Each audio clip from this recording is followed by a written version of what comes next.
తాకట్లో ఉన్న మీ బంగారాన్ని విడిపించి ఆ రోజు ఆన్లైన్ రేటుకి కొంటాం. Sharma gold company. నమస్కారం, వెల్కమ్ టు సుమన్ టీవీ. నేను గీతాంజలి. ఈ జ్యేష్ఠ మాసంలో అంటే జూన్ 10వ తారీఖు వరకు మాత్రమే మంచి రోజులు ఉన్నాయి. ఆ తర్వాత అంతా మోఢం అని చెబుతున్నారు.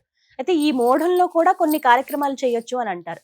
అవి ఎలాంటి శుభకార్యాలు చేయొచ్చు, అసలు మనం చెయ్యకూడనివి ఏమిటి, పాటించాల్సిన నియమాలు, మళ్ళీ ఎప్పటి నుంచి మంచి రోజులు ప్రారంభం కాబోతున్నాయి, ఈ వివరాలన్నీ తెలుసుకుందాం. వివరించేందుకు ప్రస్తుతం మనతో పాటు ఉన్నారు ప్రముఖ జ్యోతిష్యులు బ్రహ్మశ్రీ నందిభట్ల శ్రీహరి శర్మ గురువు గారు. వారితో మాట్లాడదాం. గురుగారు నమస్కారం అండి. వాగర్థ వివ సంపృక్తౌ వాగర్థ ప్రతిపత్తయే జగతః పితరౌ వందే పార్వతీ పరమేశ్వరౌ.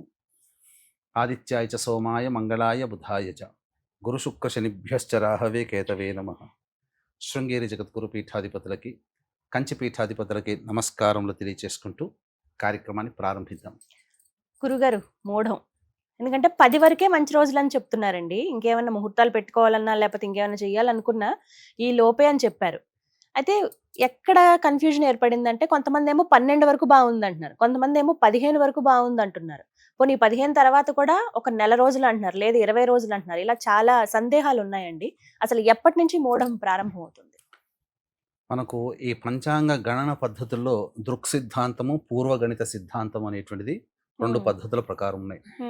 కాలానుగుణంగా అనేక మార్పులు రావడం అంటే సిద్ధాంతంలో మార్పులు కాదమ్మా, కాలచక్రంలో మనకు తెలిసిందే ప్రతి రోజు కూడా 1 సెకండ్ పెరుగుతుందని. ఆ కాలచక్రంలో వచ్చేటువంటి మార్పుల్ని కూడా పరిగణనలోకి తీసుకుని లెక్కగట్టి ఆ మార్పుల్ని కూడా మనం ఈ యొక్క నేటి రోజుకి కూడా ఆపాదించుకుంటూ వచ్చినటువంటి మార్పుల్ని మనం బేరీజు వేసుకొని లెక్కించే పద్ధతి దృక్ సిద్ధాంతం. ఎప్పుడో గ్రహాలు అనేటువంటివి ఏర్పడినప్పుడు వాటి సంబంధంగా వచ్చేటువంటిది పూర్వగణితం. ఇక్కడ కొన్ని పంచాంగాలలో మనకు చెప్పబడినటువంటిది ఏంటంటే 11వ తారీఖు నుంచి అంటే 10 తెల్లవారి మధ్యరాత్రి 2:54 మూఢమి ప్రారంభమవుతుంది. ఎప్పటి వరకు ఉంటుంది? 9 జూలై వరకు ఉంటుంది.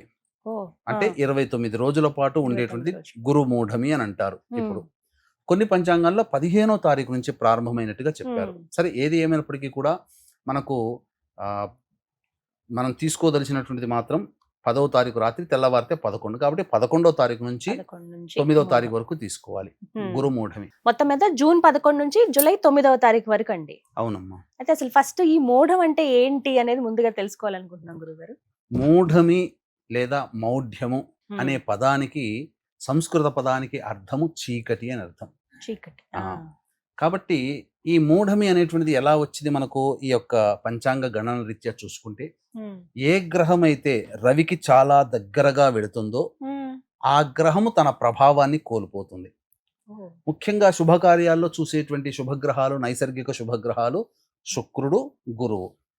కాబట్టి వివాహాది శుభకార్యాలలో ఈ గురువు కానీ శుక్రుడు కానీ రవికి అతి సమీపంలో గనక వెళ్ళినట్లయితే అవి మూఢమి కింద, అంటే ఆ గ్రహం పనిచేయదు. కాబట్టి శుభకార్యాలు ఆ మూఢమి ఉన్నంత వరకు చెయ్యరు. అయితే ప్రతి గ్రహానికి కూడా మూఢమి, బుధుడు చేరినా మూఢమి, కుజుడు చేరినా మూఢమి అని ఉంటుంది. కానీ అవి పెద్దగా పట్టించుకోవాల్సినటువంటి పని లేదు. కానీ మన దక్షిణ ఆచార దేశ ప్రాంత ప్రకారము చూసుకున్నట్లయితే ఈ గురు శుక్ర మూఢములే ఎక్కువగా పాటిస్తారు. ప్రస్తుతం ఈ విశ్వావసునామ సంవత్సరంలో జూన్ 11వ తారీఖు నుంచి జూలై 9వ తారీఖు వరకు గురుమూఢమి 29 రోజుల పాటు ఉంటుంది. కాబట్టి కొన్ని కార్యాలు చేయదగినవి, కొన్ని కార్యాలు చేయకూడనటువంటివి అని మనం చెప్పవచ్చు. మరి ఆ చేయవలసినవి చేయకూడనివి ఏంటో కూడా వివరించండి. మనకు ఈ గురుమూఢమిలో చేయదగినటువంటి కార్యక్రమాల గురించి తెలుసుకుందామా. గురుమూఢమిలో పుంసవనము అని అంటారు. పుంసవనం అంటే అమ్మాయి గర్భము దాల్చిన తర్వాత, అంటే కన్సీవ్ అయిన తర్వాత 3వ నెలలో కానీ 1వ నెలలో కానీ ఈ కార్యక్రమం చేస్తారు. తద్వారా కొన్ని రసములు అనేటువంటివి ఆకు పసల నుంచి తీసినవి ముక్కులో వేస్తే అని ఆ రసాన్ని పీల్చడం ద్వారా ఏమవుతుంది, పురుషుడు కావాలన్నా స్త్రీ కావాలన్నా గర్భం ఆ విధంగా శిశువు రావడానికి ఆస్కారం ఉంటుంది. 100కి 90% అది. తర్వాత ఖచ్చితంగా ఇది అయిపోయిన తర్వాత జాతకర్మ, శిశువు జన్మించిన తర్వాత జాతకర్మ ఖచ్చితంగా చేయాలి. అలాగే నామకరణం కూడా చేయాలి. అంటే మనకు చేసుకోవచ్చు, నామకరణం చేసుకోవచ్చు. ఇటువంటిది పుంసవనము ఇటువంటి చేయొచ్చు. తర్వాత విశేషముగా శుభకార్యాలు అంటూ చేయకూడదమ్మా. అంటే వివాహము కానీ, ఉపనయనం కానీ, శంకుస్థాపనలు కానీ, గృహప్రవేశాలు కానీ చేయకూడదు. తర్వాత ఈ అద్దె ఇంట్లో కొత్త అద్దె ఇంట్లో కూడా మారడానికి పనికిరాదు. అమ్మో ఆ. ఈ ఈ నెల రోజులు నెల కుదరదు. అది మూఢంలో పనికిరాదమ్మా. పనికిరాదు. తర్వాత ఉద్యోగ నియామకాలు అనేటువంటివి చేసుకోవచ్చు. చేసుకోవచ్చు. వీటికి ఏం తప్పు లేదు. ఇప్పుడు ఇంట్లో కొత్త వస్తువులు ఏమైనా తెచ్చుకుంటాం కదా గురు, అవి తెచ్చుకోవచ్చా మరి అది ఈ మూఢంలో? శుభకరమైనటువంటి వస్తువులు తీసుకోకుండా ఉంటాయి. మామూలుగా గృహోపకరణాలు కొనుక్కోవచ్చు, Appliances కొన్ని ఏమైనా. చేసుకోవచ్చు. ఉమ్, అలాగే విశేషముగా హోమాది కార్యక్రమాలు చేసుకోవచ్చు, పూజాది కార్యక్రమాలు ఇంట్లో చేసుకోవచ్చు, కానీ వ్రతాలు చేసుకోవచ్చు. కానీ ఇక్కడ ఉమ్, వ్రతాలలోకెల్లా ఏంటనంటే కొత్తగా వ్రతం పట్టుకుంటారు చూడండి అమ్మా, ప్రారంభిస్తారా ఈ ప్రారంభించేది సంవత్సరం? అటువంటివి ఆహా, చేయకూడదు. అర్థమైంది. కొత్తగా పట్టుకునే వ్రతాలు ఎప్పుడు చేయకూడదు. చేసేవైతే చేసుకోవచ్చు. చేసుకోవచ్చు, ఉమ్, దానికి ఏం కొత్తగా తప్పు లేదు. స్టార్ట్ చేయొద్దు అంటారు. జపాలు చేసుకోవచ్చు. ఇప్పుడు అందరు కూడా బ్రాహ్మణులందరూ కూడా మూఢాలు పనులు ఉండవు కాబట్టి అవును. చక్కగా అవైలబుల్ లో ఉంటారు. జాతకరీత్యా ఉండేటువంటి గ్రహ దోషాలకు సంబంధించి ఉమ్, ఏవైనా కానీ ఉన్నా ఆ యొక్క సంబంధించినటువంటి జపతర్పణ హోమాది కార్యక్రమాలు చక్కగా చేసుకోవచ్చు. ఉమ్, అందులో ఏం సందేహం లేదు. ఉమ్, ఉద్యోగంలో చేరవచ్చు. చాలా మంది ఉద్యోగంలో చేరకూడదేమో అని అనుకుంటారు, ఉమ్, కానీ చేరవచ్చు. చేరవచ్చు. దానికి ఏం తప్పలేదు. ఉమ్, అయితే కొంతమంది ఉమ్. ఈ నూతన వస్త్రధారణ అని హా. చేస్తారు. అడుగుదాం అనుకున్నాను. ఆ నూతన వస్త్రధారణ చేయరాదమ్మా. ఏంటి గురుగారు ఈ నెల రోజులు చేయకూడదు. 29 రోజులు కొత్త ఎందుకంటే బట్టలు కొనుక్కోవద్దు అంటారు. ఇప్పుడు మీకు చెప్పాలి అని అంటే ఆ రోజు నుంచి వాళ్ళు ఎదిగినారు అనే అర్థమే కదా. ఆ.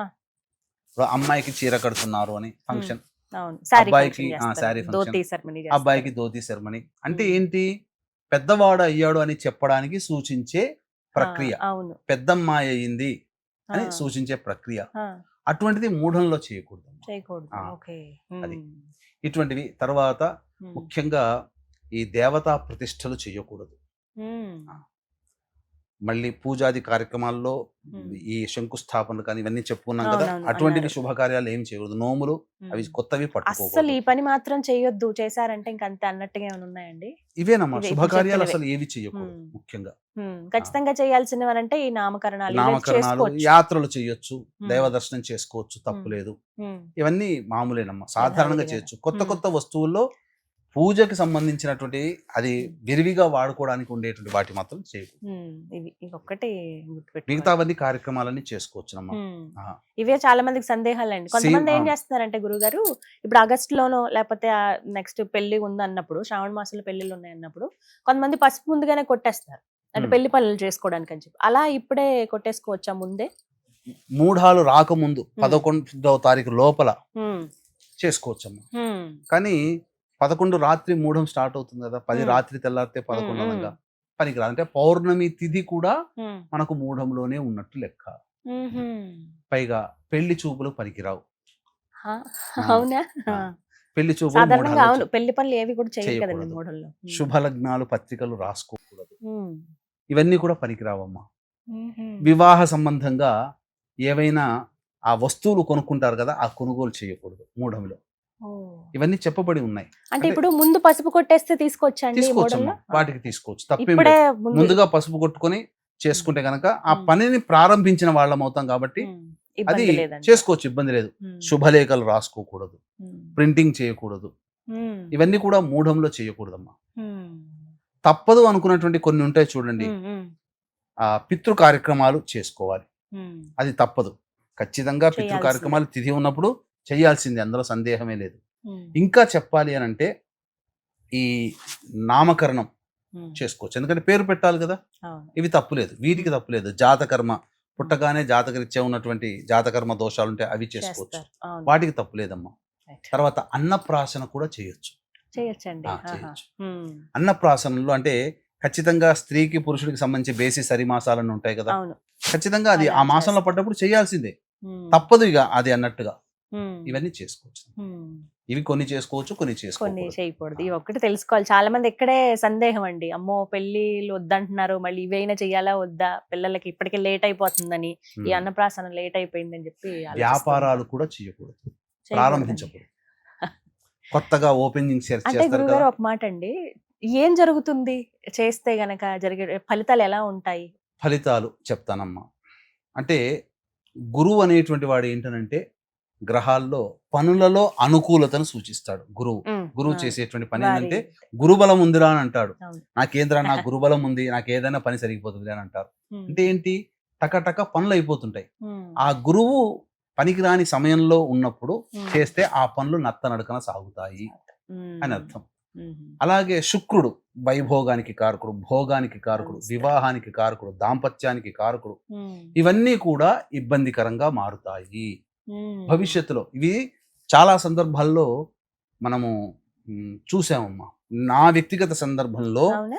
మా దగ్గర బంధువుల్లో అంటే ఆషాఢ మాసంలో ఎవరు కూడా ఎంగేజ్మెంట్ చేసుకోరు సాధారణంగా సాధారణ. చేయరు ఎవరు. కానీ మాకు చాలా రక్త సంబంధికులే గురువు గారు చెప్పారు, ఎవరు విద్య నేర్పిన గురువు గారు చెప్పారు, ఆయన మాట శిరోధార్యం అని చెప్పి ఆషాఢ మాసంలో పెట్టేసుకున్నారు.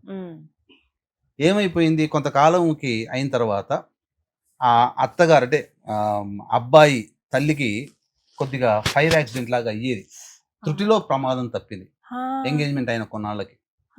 తర్వాత ఆ యొక్క దాంపత్యం ఎంతో కాలం నిలవలేదు, ఒక పుష్కర కాలంలోనే అది సమసిపోయింది. అంటే ఇవన్నీ జరిగినాయి అన్నప్పుడు, ఈ సంఘటనలు జరిగిన తర్వాత అనుభవంలో తెలుసుకున్న తర్వాత ఇవి చెయ్యకూడదు అన్నప్పుడు చెయ్యకుండా ఉండడమే మేలు. తొందరపడేది ఏముందమ్మా, కొంతకాలం ఆగామనుకోండి మంచి రోజులు వస్తాయి కదా, మంచి రోజుల్లో చేసుకోండి. శ్రావణ మాసం వస్తుంది, శ్రావణ మాసం మంచిదే. అంటే కొంతమంది కొట్టిపారేస్తూ ఉంటారా ఇవన్నీ కాదంట, కానీ జరుగుతాయమ్మా. ఇది నా వ్యక్తిగతంలోనే, నా కుటుంబంలో రక్త సంబంధికులోనే అన్నప్పుడు ఇంకా దీంట్లో ఏముందమ్మా, ఎవరు అతిథులు కాదు కాబట్టి అతిథులు కారం. అదొకటే గుర్తు పెట్టుకోవాలి. చక్కగా వివరించారండి, మాకైతే సందేహాలు అయితే నివృత్తి అయ్యాయి. ధన్యవాదాలు గురుగారు. సర్వం శ్రీ ఉమామహేశ్వర పరబ్రహ్మార్పణమస్తు.